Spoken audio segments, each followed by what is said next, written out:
Good afternoon. That's working good? Okay. Yeah, executive director I find is a very fancy title. I'm going to be not the only speaker here today. I'm going to have several others with here of the team, the Northern Community Land Trust Society team.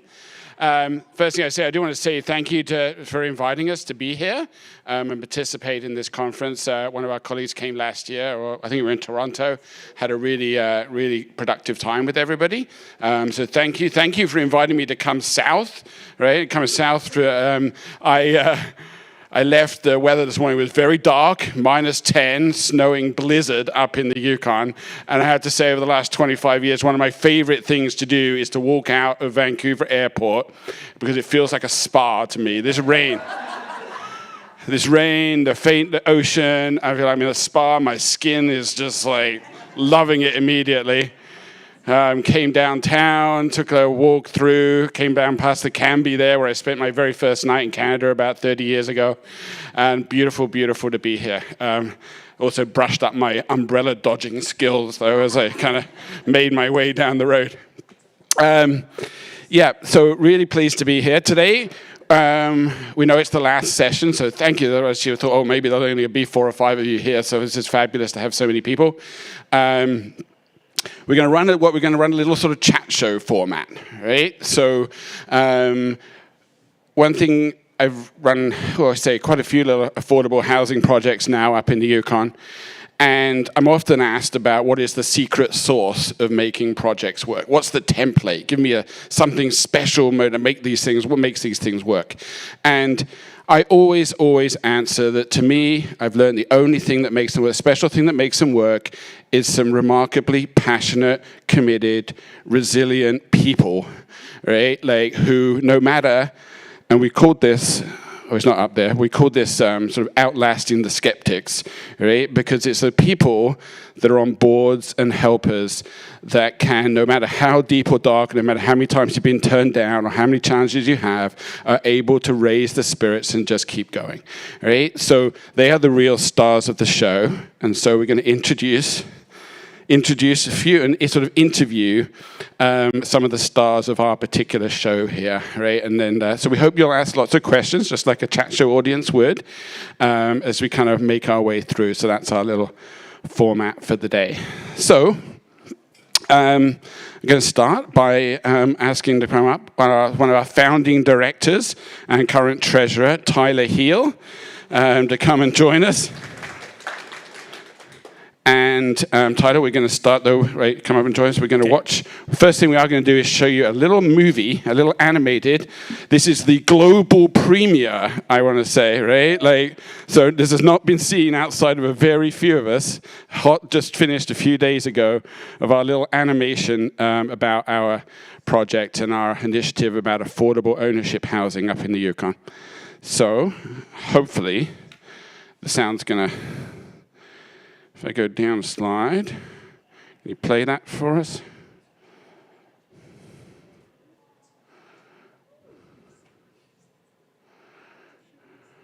Oh, hold on.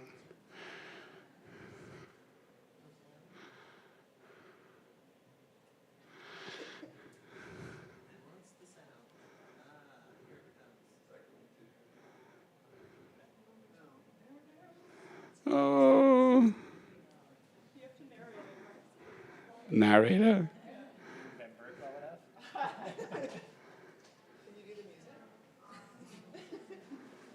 No.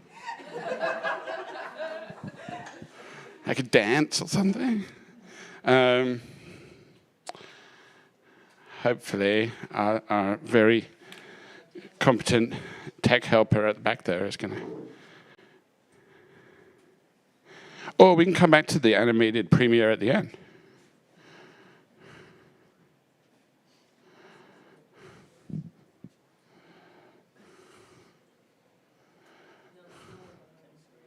No.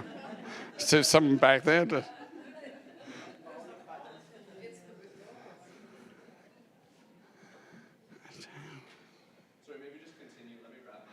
Right. That's okay. Yeah, you know what? We'll come back. That can be like the finale, all right? Like, we'll come back to that. How? So anyway, we did bring Tyler up here, so let's start asking him some questions. So Tyler, what I see up here looks like the project sign. Tell us what's the project? Where is it at right now? Well, I guess we actually do have a real one. We're in the ground. As Mark mentioned, it's snowing, which is a great time to be pouring footings, but we have completed all of our on-site work, and yeah, we're starting to pour the foundations now, just in time for winter. But our first project that we've been working on is 32 units of ownership housing in a new community or new neighborhood in Whitehorse up there in the Yukon. Mix of 1-bedroom, 2-bedroom, and 3-bedroom homes, all targeted at working class, lower income folks in town. We have some specific carve-outs for single parent families as well as people with disabilities. So I think like some of our pricing for our market here in Whitehorse, I know it's a little bit different than what you're used to, like say in Lower Mainland BC, but we've got our 1-bedroom starting at $163,000 and moving up from there. And yeah, the idea is it's an owner. It's great. We landed on an ownership model. So yeah, you have to meet an income test and asset limit to qualify for them. But once you're in there, it's your house. You do with it what you want. Get a dog, live in it for as long as you want. And yeah, the only thing we ask is that when you choose to, or if you choose to sell it and move on to another home, that you sell it for what you bought it for, plus inflation. So kind of keeping that low affordability, like initial purchase price protected for the long term. Am I moving on to your next slide already? How am I doing, Mark? Okay.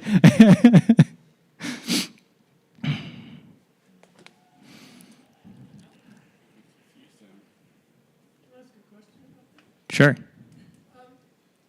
When you're selling it, the same thing you bought it for, how can you enforce that? We will get to that later on. I think when we have our lawyer here with us today, The government asked that question a lot of different ways too, so we've got a lot of good answers to it. Another question? Speak about how you do the assets and income test, like how you quantify that with the potential purchaser? Yeah, I think do you want me to answer that now, or do you want to get to it later? Yeah. Yeah, I guess now, yeah. So for the asset test, or the income is just, we have people provide us their most recent year's tax return. We just use a specific line off of that. For the asset limit, we have them swear a statutory declaration for it. There's trying to be a balance between making sure we're doing our due diligence, but also it not being an overly onerous or invasive process for people. I'll just keep answering questions while we're doing here. This is great. Is there flexibility? So, for example, if somebody is about to retire and their retirement income is X, but as soon as they're done reporting their taxes, either the income will be lower than that. Do you have flexibility there? Generally, yeah, again, like these are like all like great questions, and where we landed on was a relatively simple model that we're just testing it based on somebody's most recent year's income. Just to follow up. Sure. Somebody that has a decent income, but then is going to be going to retire, they would have to wait 3 years of their retirement before being able to. For this one, yeah. I'm interested in why, and is that only because of your organizational principles, or is there public funding that carries that requirement for asset tests?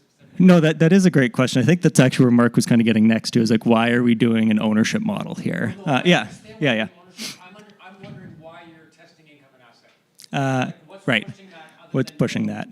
It's partially, both like the values that we had, that like we want to be serving kind of like this unmet need for people that are like have good, like they're out, you like have a good job, but there's no way you're getting to the housing market currently. So it's like, trying to meet that niche there. And I think that comes out of like, we did a market analysis at the start, or like, and when we were starting, and I guess we started back in 2021, like basically 4 years ago, which feels like a long time, but also for doing something new like this, I guess isn't that long. But when we were doing that, we looked out, we met with a number of other partners like in town, like other social service organizations, housing providers, First Nations and their development corporations. And what we really found is there's a lot of people operating in the rental market and doing really good work in Whitehorse too, both for affordable rental, like First Nation development corporations have been developing a few hundred units a year that's available there. And then there's also a lot of good social service and like housing with supports providers, but there is really nothing at that kind of like affordable entry level part of our housing market. So can I just ask this Oh, yeah. Because I'm still, like for me, I'm just wondering why, it would seem to me that someone who had higher income would probably self-select out because of the constraints on sale. Correct. Why are you refusing to sell? Like, why not just sell it to anybody who wants to buy it? That's what I'm... I guess like we want to be providing it to those that like have like that there isn't a house that they can buy in the market currently. That we want to be providing them. But you don't think people would self-select if they could afford that more because of the constraints you put on sale? Yeah. Well. Better return. Yeah, we want them. We do want people to self-select out of it as well. Yeah. What about self-employed?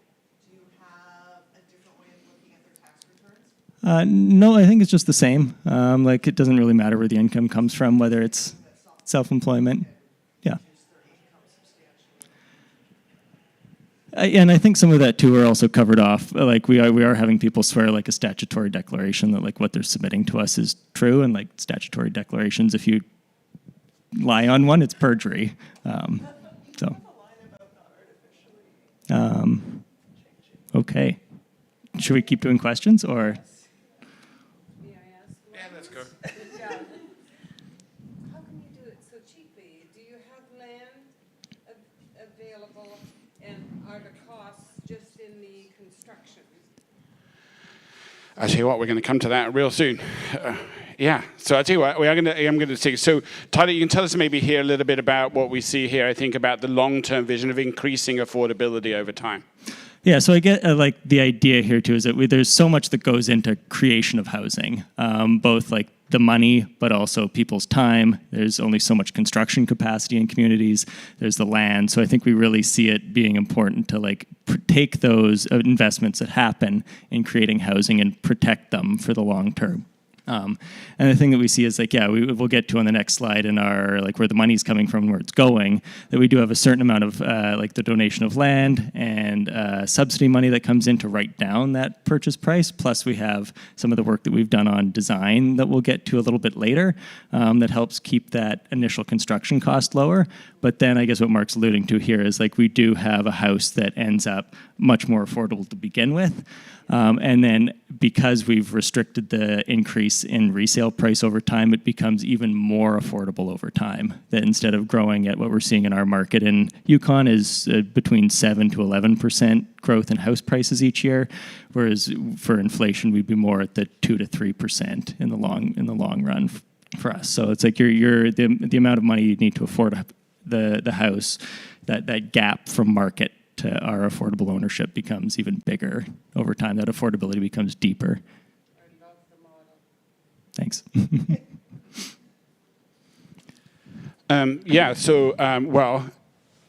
Thank you for all the questions. Some of them I think our movie would have answered a little bit too. But we will tell us then, Tyler, we're here, we have our pro forma, it looks like, of the financial funding model here that ends up producing homes that are actually sold at 31% below market? Yeah, so it's generally like now that we've kind of gone through our design process and we're into construction, we had appraisals done on each of the units, and we are at roughly like a 30% discount to what they would sell for otherwise in the market. Some of that's achieved for, like you can see on the top here, where our project costs are. Roughly we're at, like for construction, $380 a square foot for construction, plus the land and your other soft costs. In terms of the money that's into it, we were able to do some advocacy when we were starting out with the Yukon government. We were actually in a territorial election, and we were able to convince the Liberals to include in their platform like donating land to us. So now we've been over 4 years like making sure that they make good on that, and we actually just received title to it about a month ago. So that's really exciting. And then in addition to that, to like create that initial affordability while still creating quality housing. We did have some money that came in from Yukon Housing Corporation, the equivalent of BC Housing for us in Yukon, as well as CMHC through their Affordable Housing Innovation Fund. So you can see like that totals up to like the land value is about 1.2 million. We got $1 million from Yukon Housing, 2.4 from CMHC, and then the rest is sales proceeds from the owners. It's like these, just like any other ownership housing, the people living them have to go get their own mortgage, and then they just own that unit. So for us, we're not involved in the long-term running of the property itself. That would be the condo board that's there. What we're involved in is stewarding that asset there and making sure that the affordability price protections remain. Did I cover what you wanted me to cover? Great. Thank you, Tyler.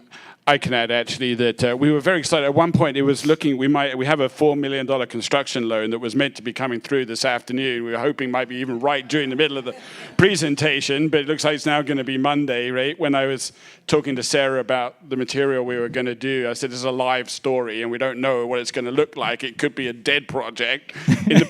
Although in the best spirits of certainly not-for-profit development, we're building even though we don't have all the money yet. We just went ahead and built, right? Anyway, so but Tyler, tell us a little bit about the pre-development funding, because that's often so hard. Yeah, and I think I alluded to before, it's like I feel like we really, when we started down this path back in 2021, we really were just at the right time for a lot of this. There was our territorial election where we were able to convince the party that's now in power to give us a donation of land. But then there's also, I think, all of these other overlapping things happening at the same time, like CMHC through their demonstrations initiative, where they supported I believe it was 16 community land trusts across Canada with some initial like operational money. That really helped us get off the ground and enabled us to hire Mark, so that we actually had some staff capacity to keep things moving along. We were also fortunate enough to receive some really early day support from New Market Funds or New Commons Development. They're a not-for-profit developer down here in BC, and that really helped us do some of our early pro forma and architecture work, as well as we received some support from like the Community Housing Transformation Center, and CMHC. So it's like the hardest money to find, but I think we were really lucky that we kind of started down the path when we did. That let us get through a lot of this early work without having to sweat it too much, and gave us the time to actually get the land in place and figure out the legal model, and work through our design process to really be testing things out.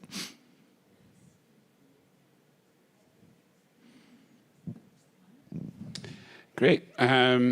So here we go.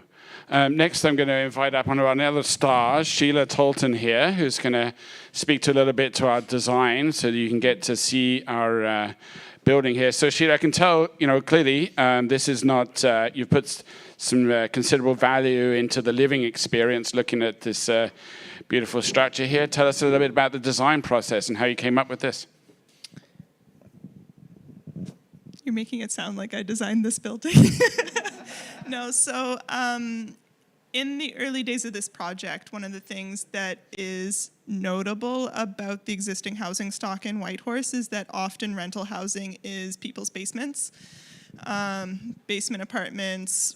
People still live in dry cabins with just electrical service in some cases.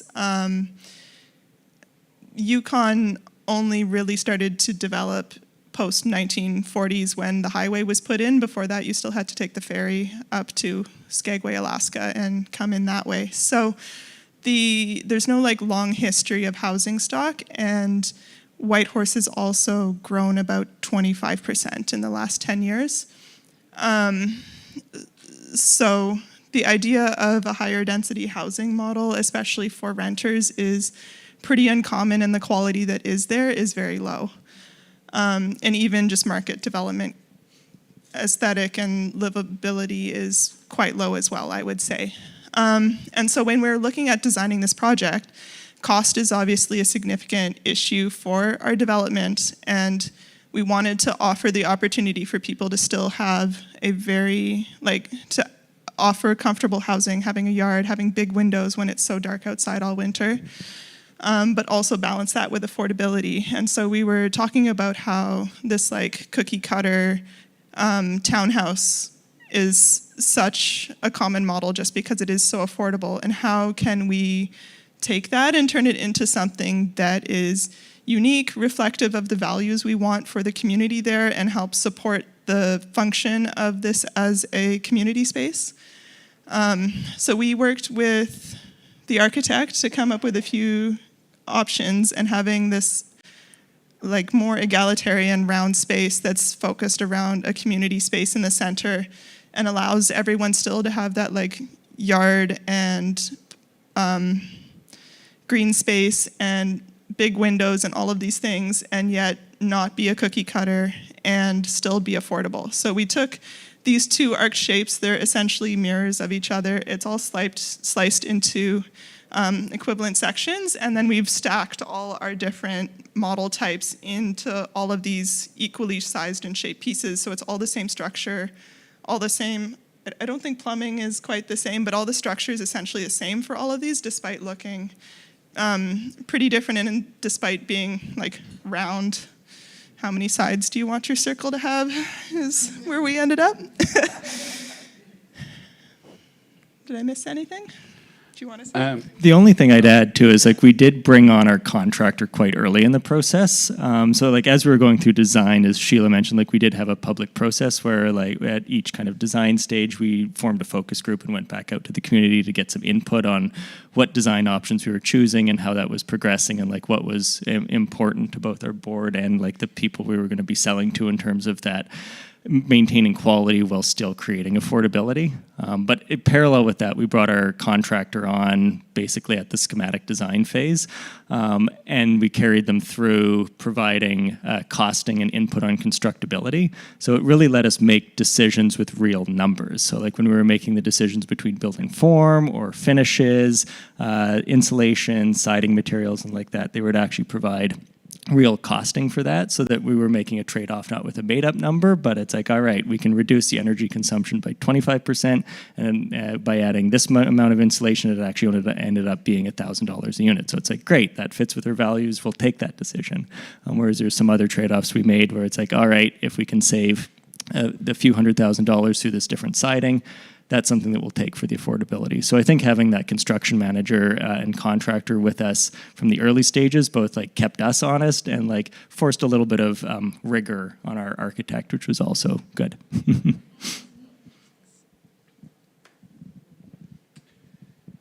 So maybe, can you tell us, I think you designed there's some specific, how did you approach accessibility in the ownership context? Yeah, so there's accessibility regulation in the building code in general, and then we also had accessibility requirements as part of our funding requirements. So I don't know if any of you get funding for CMHC. They often have a 20 or 25%, it's 20% I think, requirement for accessible units in your project. And so it's an interesting conversation. What does accessibility mean in this context of public housing? Often the CSA 2018 code requirement for accessible housing is not actually a particularly functional outcome coming from that regulation.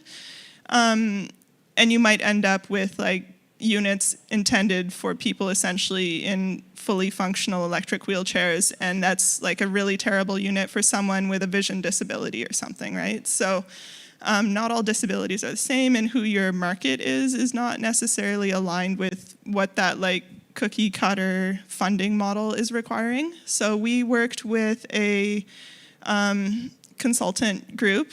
I think they're also a nonprofit, and we were able to work with them to come up with a model of what made sense for our project in terms of meeting a good accessibility model. There's some universal design aspects that we would incorporate throughout the entire project that are just great principles to use in any project, let alone an affordable housing thing. lever handles, including like wide enough doorways in case someone has like a walker, putting blocking in for grab bars, just like some really basic things like that, which are not really a significant cost, but that can be included in all of our units. And then I think we have 2 units that are specifically more extensively barrier-free that have things like roll-in showers and so on that would have a higher level of physical disability support in them. Yeah. Oh, sure we should have done that one. So maybe, and we were starting to discuss some questions a little bit earlier, maybe tell us about what the eligibility requirements are for these homes. Yeah, I think we covered that a fair bit already. So there's income threshold, which is different depending on the value of the unit type. I can't, is that a, sorry, are you pointing? Okay. So there's the income threshold for the unit that's based off of your previous year's taxes. There is a wealth declaration. We did have this conversation about like, hey, people are always going to try and take advantage of whatever system you give them, and how do we guard against that, but while still not making this like an arduous process. The client, like the owner group we're looking at, are the people who sort of fall in between the cracks of social supports. Like they're, you know, you make too much income for this, but you can't get ahead ever, right? Like all your money's going to rent. One thing happens and you might, you know, end up on that social supports list, right? And so if you have no assets, you're also in a really difficult position. So we had a lot of conversations about what that asset cap should look like, what should be included, vehicles, like if you own a small business, what assets of that are included if they're not having that small business registered separately from their own name, like do you count that small business asset? We had a whole bunch of conversations around that, about people artificially lowering their incomes for that year, knowing that this project is happening. Like, I have to give Lenore big props because there's a whole bunch of legal stuff that you have to like figure out how to phrase all these things in a way that's supporting what you intend and not have sort of accidental outcomes from that. Part of that is from our values for this project, right? Tyler and I have like both worked in development adjacent fields, and it's really frustrating to see some funding going out without some of these regulation around them, and seeing someone buying a project intended for affordable ownership and then seeing the next day it's for rent on Facebook by a management company, or it's someone's third house. And somehow that fits within the legal context of what these other affordable projects are offering. So that was really frustrating to see, and part of why we wanted to make this project in the first place. And lastly, I think I had a question from someone outside of this where like, well, how much money do people have to put down? And that's outside of our hands entirely. It's like a really simple model in a lot of ways. People just get a mortgage. So the value of the unit being so low means that the value they have to put down for 20% or whatever percent they're required for their mortgage is also that much lower. And they can then go to whatever regular banking establishment they want to and get a mortgage. And I know we had talked to a few banks ahead of time so that they were aware of what our model was, so that people aren't just getting denied because it's weird and new. That was something we were aware of there as well. Yep. Can they access CMHC insurance, which would reduce their amount that they have to provide for a down payment? We just have the two. I'm not 100% sure on that one. Do you know, Mark? They do qualify for CMHC loan insurance, yeah, right? So all the legal has been passed, right? Because one of our funders is CMHC, right? So they've taken it past their mortgage insurance unit, right? Like, and so, yeah, they're going through all the legalese, right, for that piece, right? So, yeah. Sorry, there's another question. I'm going to... Just repeat the question. Okay. Sorry, I'm just curious if anybody has gone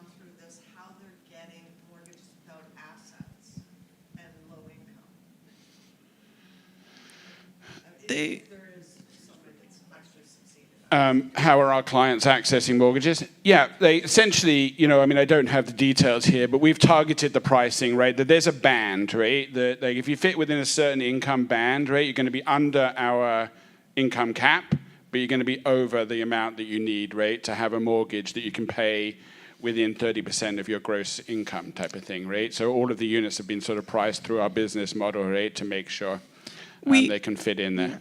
we set the the asset caps, also assuming a certain proportion of that asset would be their down payment. So that was included in that assessment there.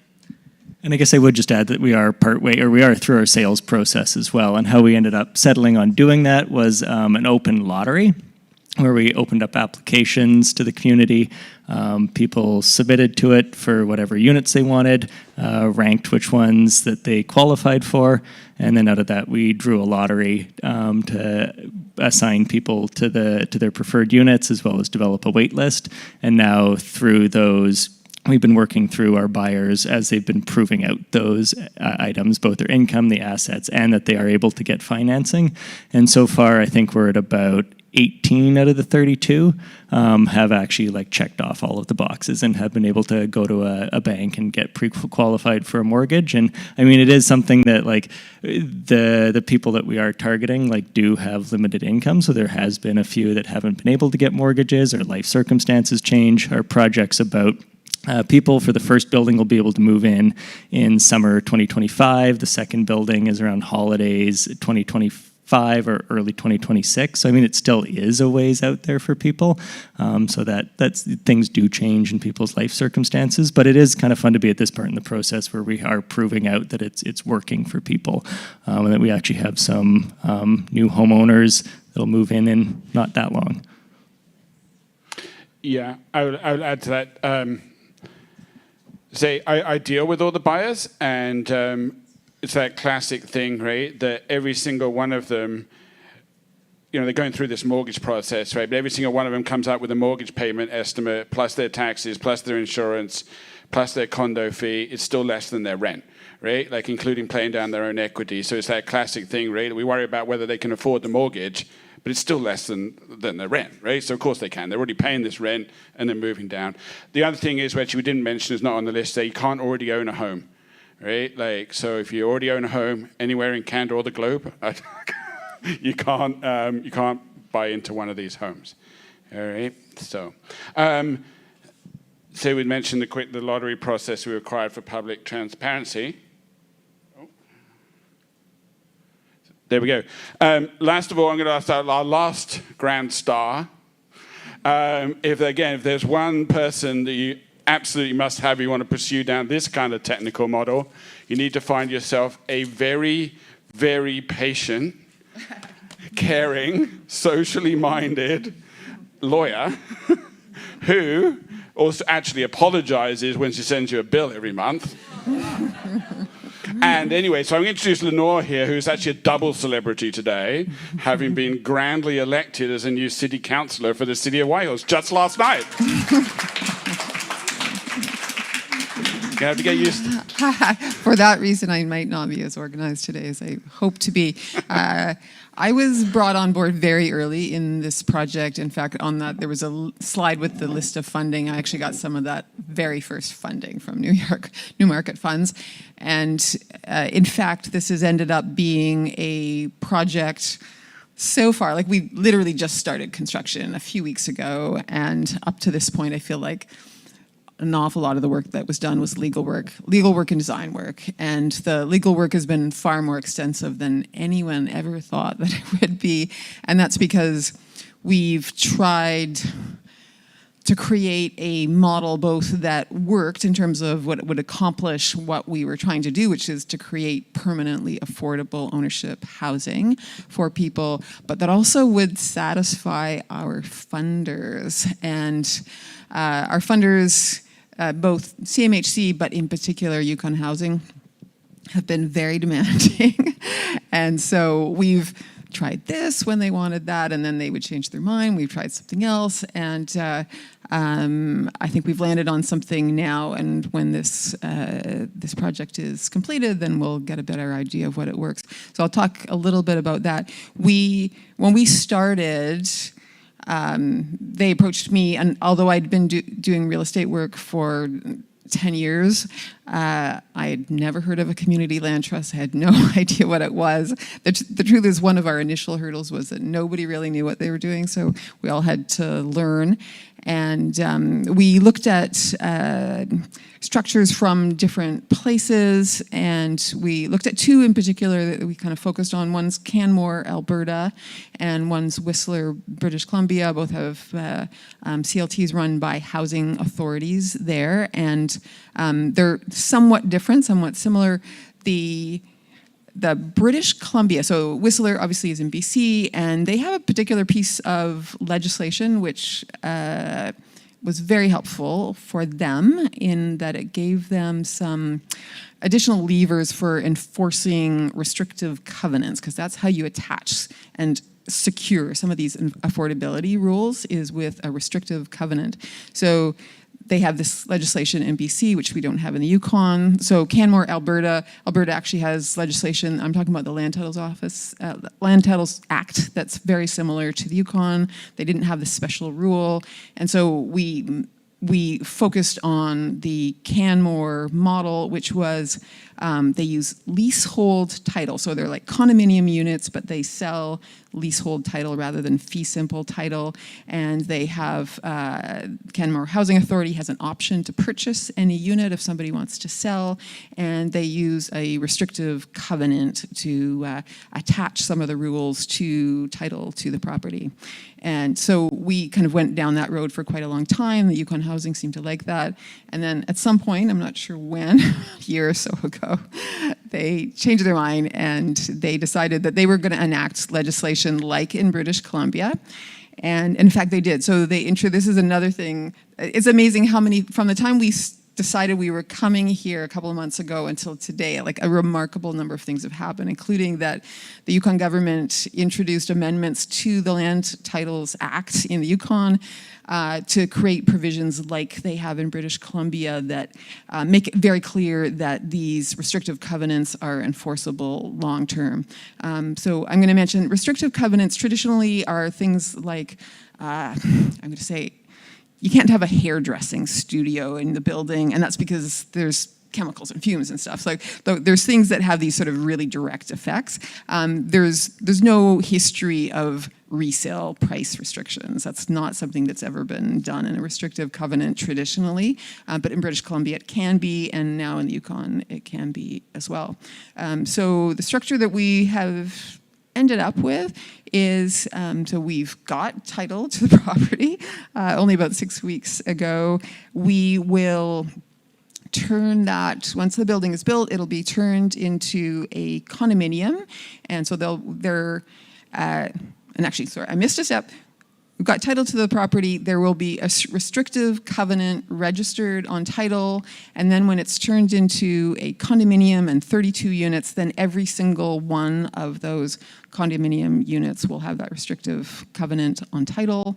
And then there's going to be an option to purchase as well. So everybody that buys a property will have to sign an option to purchase, which means that when they want to sell the property, they have to, it's going to be the Yukon Housing Corporation is going to be the grantee for these options, but they have promised us that they're going to actually let Northern CLT exercise the option to purchase. And so the idea is that we would keep a sort of a waiting list of people. These houses are always going to be way less expensive than other housing in the market. And so we're hoping that we will always have a waiting list of people wanting to buy the houses. And I just talked a long time, so back to Mark. Question? Is it conceivable that it could go into the private market? So if you are in some kind of financial distress, you've given me the first option to buy, but we're not in a position for some reason. That is, Sorry, so just you're going so people can hear the question. Yeah. So, I mean, what would happen if the land trust didn't have the finance, right? Like, what's the strategy to make sure we're always able to buy those back? Okay, so the restrictive covenant on title, the main things that are associated with it are that the owner has to live in the property. So you cannot rent out your property except on a very limited basis. You can't transfer it except to another family member, even through your will. And and then there's what is it? And the resale price. That's the other thing that's attached to the restrictive covenant. So that's part of the title, but the concern that the government had was that people would slip out of it. That you're right, like that Northern CLT wouldn't be in a position to buy back the property, and somebody would just sell it on the open market, and that we couldn't control the price. And so on this option, the first option actually goes to Yukon Housing, and I think we are pretty confident that 100% of the time they or Northern CLT will buy the unit. And I want to say that Northern CLT, they're not planning on really buying back the units. What they intend to do is facilitate a transfer from the owner who wants to sell to a purchaser who wants to buy. In the back. Congratulations on being a city councillor. I had that job for 13 years in the city of Kamloops, and we have a couple of buildings in Kamloops that for many years, they are seniors buildings, apartment buildings. The city was involved in helping the build, so donated land, money, etc.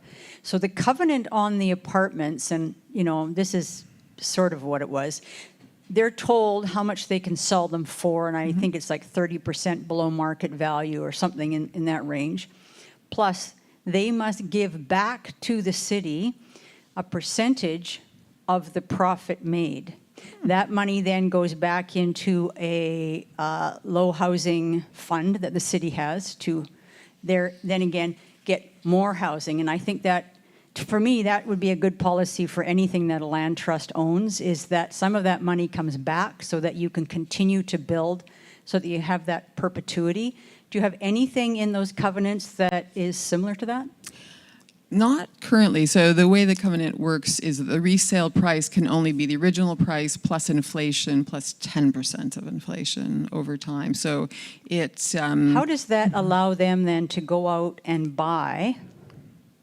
Like if all you're allowing for is inflation, how do they get ahead? Because you have a house for 5 years. Generally, you've got enough equity built up that you can then get into a bigger house or, better house.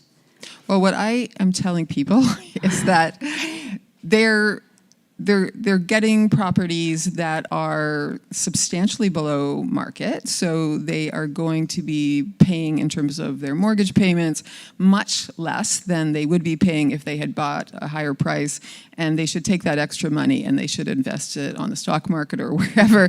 That what we are trying to do is disconnect your house from an investment. The house is housing for you to live in, and if you want to have an investment, that could be separate. Okay, gotcha. Thank you. Miss?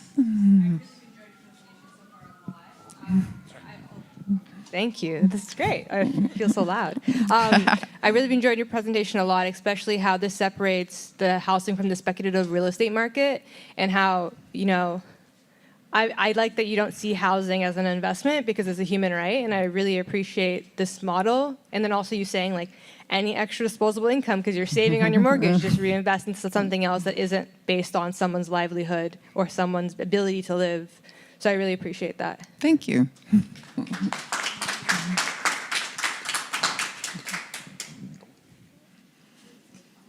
Question about your corporate model. So am I right that there's the community land trust owns the land, and is the condo corporation independent? Once the condominium corporation is created, it essentially owns 100% of the interest, and then once all of the units are sold, then the Northern Community Land Trust won't own anything except that they will have rights under the restrictive covenant and the option agreement, but the title will all be held by the purchasers. And that's title to building and land. You haven't separated those. That's how condominiums work, right? So condominiums, take the land and the building both, and then they divide it up into units. If I understand federal law correctly, you could have, because you're building new, had a separate entity own the land and a condo corporation own the building separately. We couldn't. we couldn't, as it turned out, be.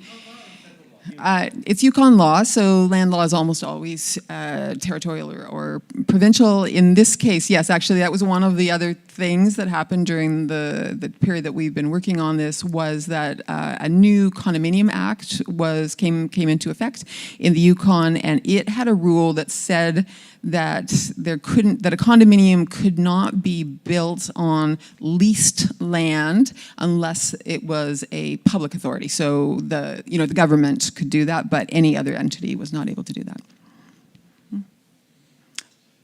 Miss, down the aisle. I keep me moving. Just two quick questions. One is when the mortgage kicks in for the original owner and date of occupancy, if there's a gap there, or if it's the same day. And then the other is capital replacement over time and how that works into the formula for resale.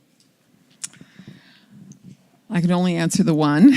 So the answer to the one is that yes, it's in some ways it's going to be a lot like a regular sale of new property, which so people do have to get mortgages. And I want to emphasize that this isn't a housing model for everybody. It is for a particular segment of the population. It's going to be people that are either working or have some other source of income such that they will qualify for a mortgage.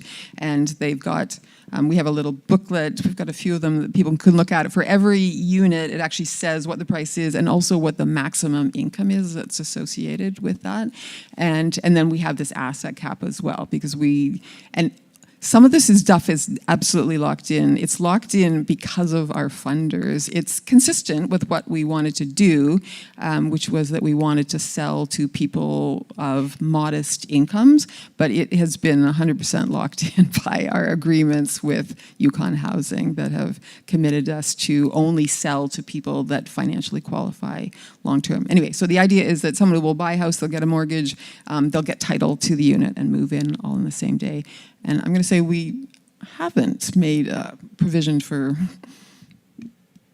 I guess with respect to like the maintenance, upkeep, recapitalization, it's generally for condo corporations in Yukon, part of the condo fees that you pay has to go into a reserve fund for any of the like strata or common portions of the building.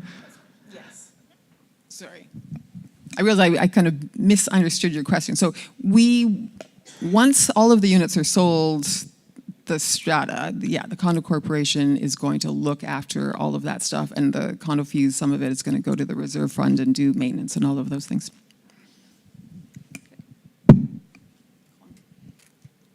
I guess I'll say the one nice thing about that is that it allows the people living in the community to make the decisions as part of their condo ownership, as any other condo arrangement would be, to decide how they manage their own property. It's like it's totally separate from us, so they can do what they feel like within reason, like whatever condo We'll go on law to our is. next project. Sorry, that was me pressing the buttons way too many times. I can't. Sorry. Did I meet any of you here? Any of you here from the other sort of ownership community land trusts that have been on the ownership group? Right. One of the things that struck me when we were having some of those discussions was the board here did choose to be especially kind of aggressive, right? Like in terms of removing these entirely from the marketplace, these homes, right? So there's no profit there to be shared with anybody. They're just completely removed as financial assets, right? Like so, hence the increasing affordability over the time relative to the marketplace. Another question. With the environment in your area, did you have any design considerations for environmental, forest fires, smoke, filters, anything like that? I'll start on this, and then I'll probably hand this to Tyler for a little bit. So we did have some considerations. That was part of our ongoing pricing versus value conversations as we were going through this project. At various points, we were talking about PV and geothermal and heat recovery, and other things like heat pumps and so forth. Just, with climate change and with the existing harsh climate, I don't know where we got to in terms of percentage performance relative to base building code. Tyler will probably know something about that, but we did have conversations about, let's say, a heat pump, because traditionally you don't need air conditioning in our climate. And I was thinking about, like, there's new code regulations in BC about having maximum temperatures and air quality indoors and so forth. So that is not the same in the Yukon, and currently it's not a significant issue, and we were looking this as like a price value comparison. I think we've allowed for blocking for future heat pumps if people chose to include them, but at present it's not the largest concern we had, and we were more interested in ensuring people could have affordable housing that was efficient to run. We did energy modeling as well, and the building is so efficient that at a certain point doing some of these additional modifications to get increased efficiency started to become like excess of the results we would get, because we are fairly efficient to start with. So you'll know more. Yeah, on that note, I guess your original question was around like some of the like forest fire hazards, which are totally like for us, like in the middle of the boreal forest in Whitehorse is something that's always front of mind to that. And I guess like instead of having bottom of the barrel vinyl siding, we do have metal siding, metal roofing in all of the units. So there's some provision there. Each one has its own HRV in it. That's both for energy reasons, but it also does allow you to add filters for forest fire smoke as well and turn off your ventilation if you want.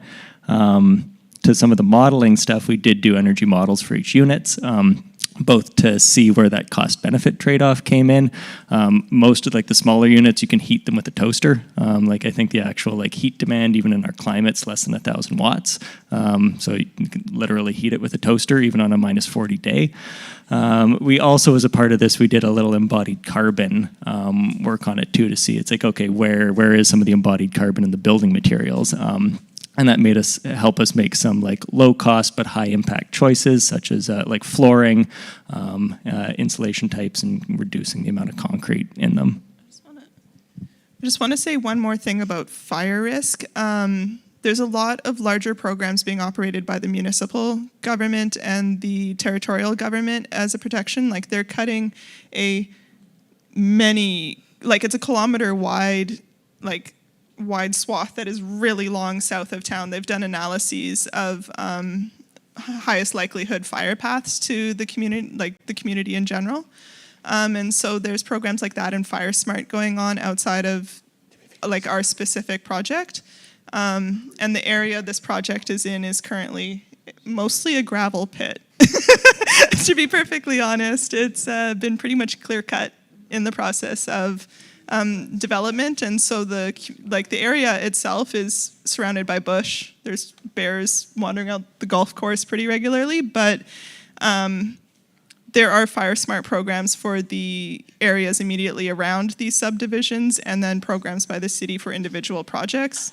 At the current moment, like I said, everything's a gravel pit, so there's not, beyond some basic like metal siding and general principles and general firefighting, that's not really in our wheelhouse per se.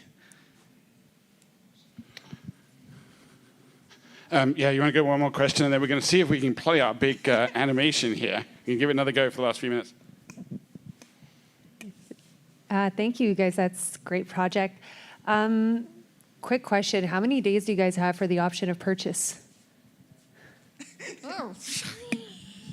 I'd have to look it up. Maybe it's too specific, but guessing. Because I did that document a while ago. It's not fresh in my mind. It was, I think my recollection was that the grantee had about a month to decide, and then maybe 30 days, and then it would close in 30 days, so something like that. And we would be happy to share all of like our legal frameworks with anyone as well. I believe they're actually on our website. That might be slightly more out of date versions of them, but if you want to come bug us afterwards, we'd be happy to share like the most current ones as well. I mean, that's part of, I think, what we're interested in here is creating like a model that we're happy to share with other folks to use. Just want to add one more thing. Part of our plan is to share all our financials with the community and other home developers in the community, just to make it really clear what is our cost versus a developer profit. And so if anyone is developing affordable property in the future, they can see what we did and use that information to protect themselves from potentially predatory partners in the process. So. Beautiful, sustainable housing, designed and built in the Thank you, north. everybody. We Community-driven and affordable Yeah. forever.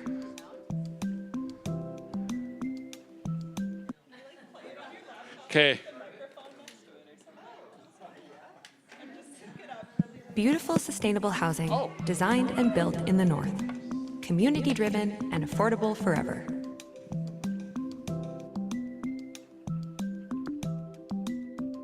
In the standard real estate market, homes are treated like commodities. They are built, bought, and sold in ways that prioritize profit. In this system, developers and property owners reap the benefits of supply shortages and increased demand, while many hardworking individuals and families are priced out of an increasingly competitive market. Forced to pay higher and higher rents, the prospect of saving enough money for a down payment or qualifying for a mortgage remains out of reach. The Northern Community Land Trust takes profit out of the equation to create a new path to homeownership, one that preserves affordability for generations to come. We begin by securing land. In the case of our flagship project, a 1.5-acre lot was donated to the NCLT by the Yukon government. We agree to steward this land for the sole purpose of affordable home ownership forever. Funding for our projects comes from existing affordable housing programs through multiple levels of government.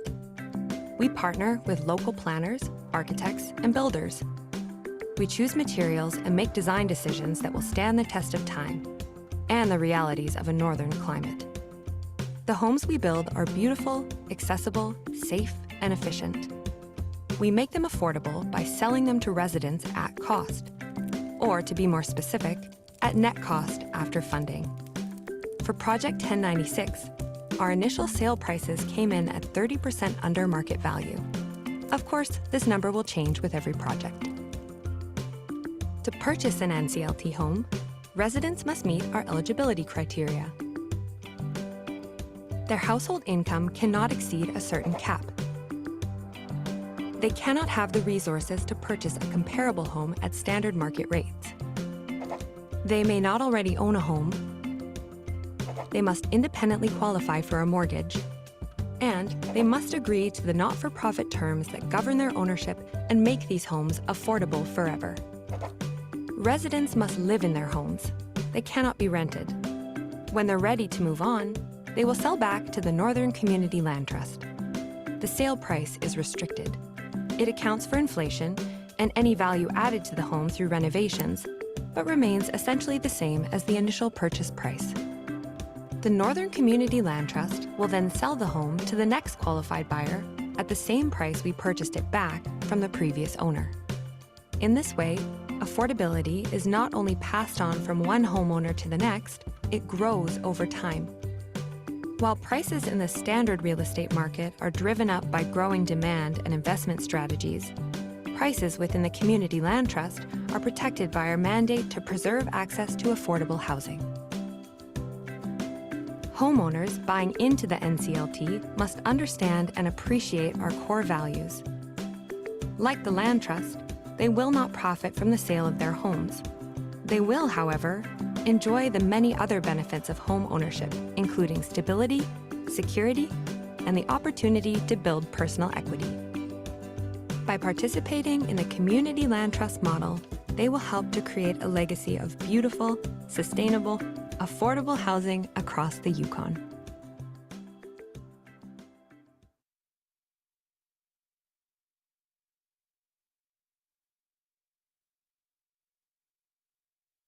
Yeah, thank you, everybody. We'll hang out here for a little bit. We'll all be, actually, 3 of us will be at the social. Lenore, unfortunately, has to dash back to her new responsibilities, right? So the rest of us will do our best to answer legal questions without getting into trouble, unsupervised. We have some little brochures here if you want to take one away, a little postcard with our contact details I think we just handed out there. We have a responsibility, we take very seriously, to share all the knowledge that we can through all of our funders, make that very clear. So I am always available, if people want to contact us to talk about anything that we've done. And hopefully see you later this evening maybe. All right, thank you everybody.